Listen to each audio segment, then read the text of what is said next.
in Time magazine. I've got 2 or 3 different magazines showing basically the same pictures.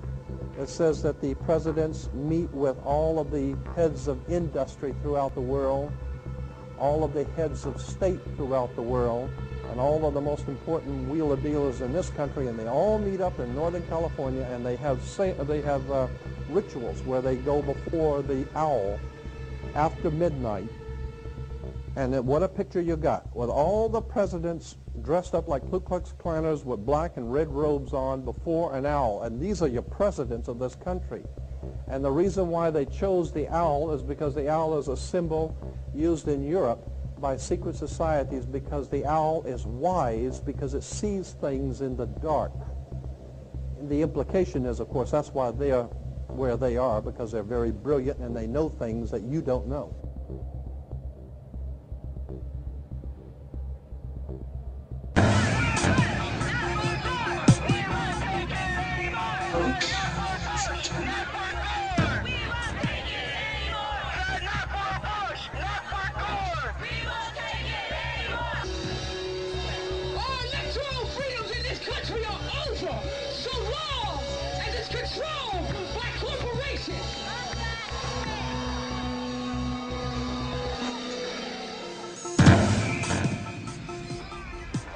Your living room is the factory. The product being manufactured is you.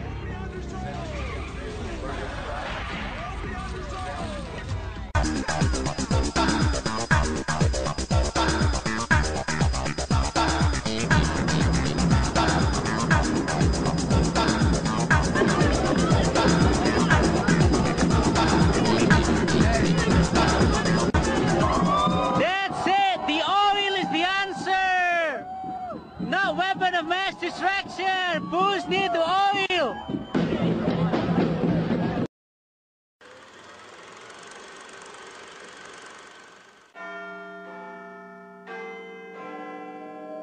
Studying shadows like an indoor cat until dusk, when the sky walks me home. How far has the ancient Illuminati secret society network penetrated world politics?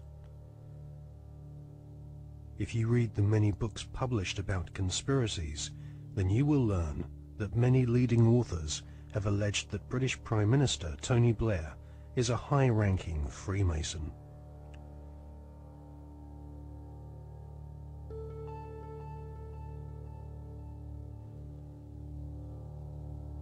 Mr. Blair is a Queen's Counsel barrister, a profession which has its roots in the Temple Bar, built in London by the Knights Templar secret society in the 12th century.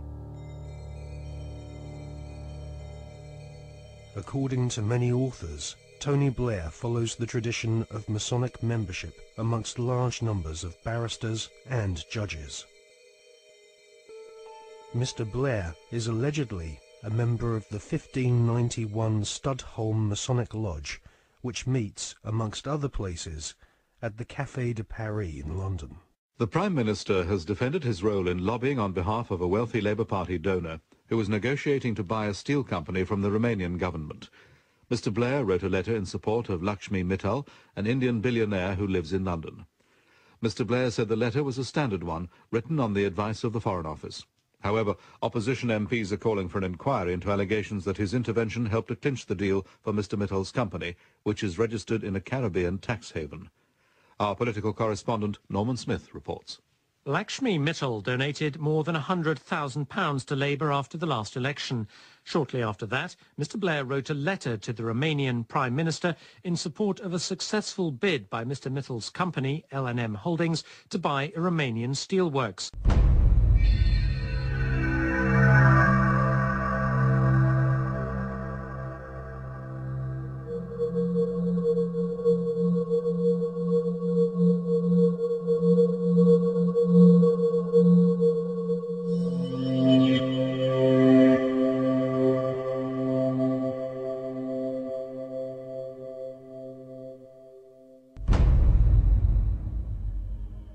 A retired solicitor once described barristers like Tony Blair as highly paid professional liars.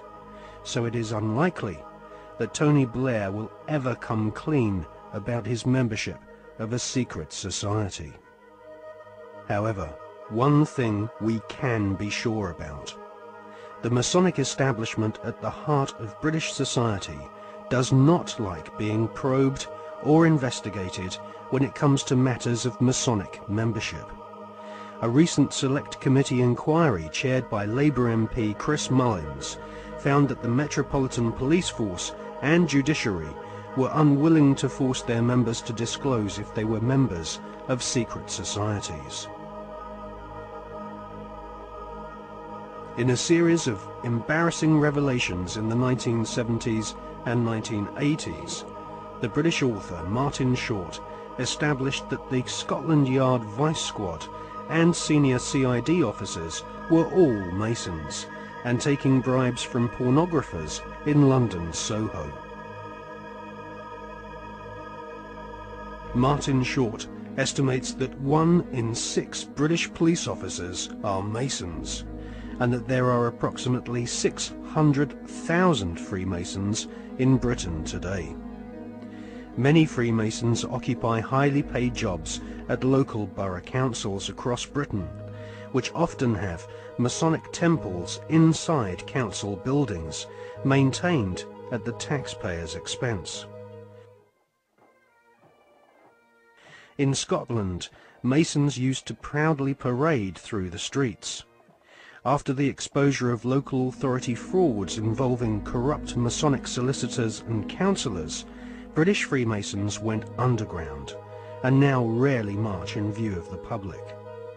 The public image of British Freemasonry has been damaged by the revelation that supercriminal Kenneth Noye and the men responsible for the Brinks-Mat gold bullion robbery were all Masons.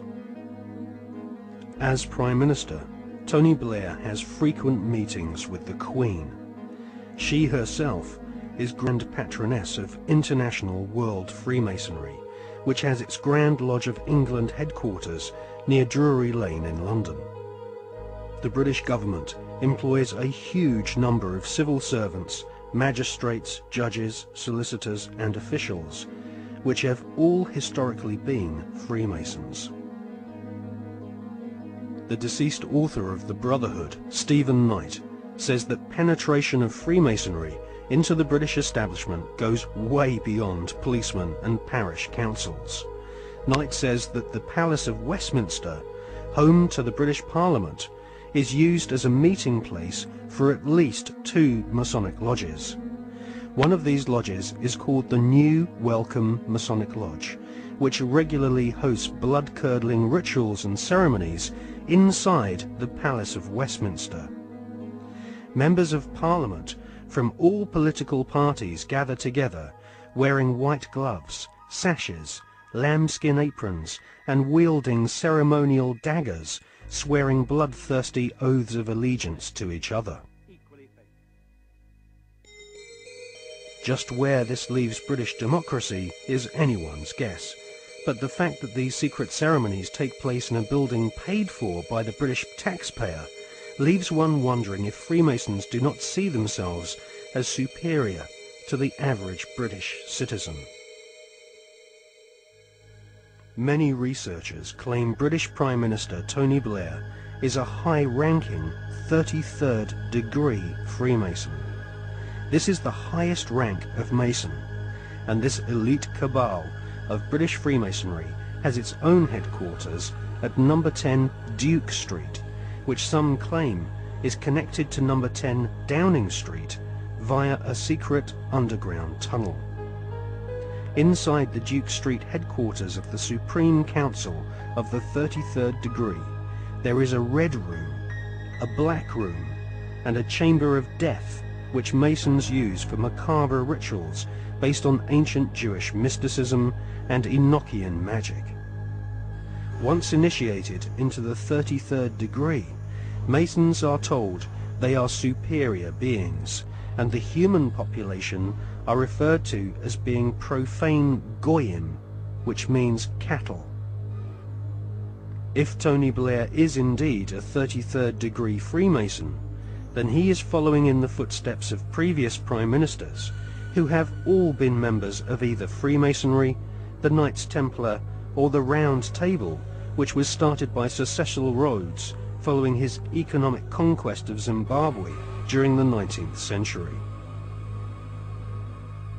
Winston Churchill was also a 33rd degree Freemason, initiated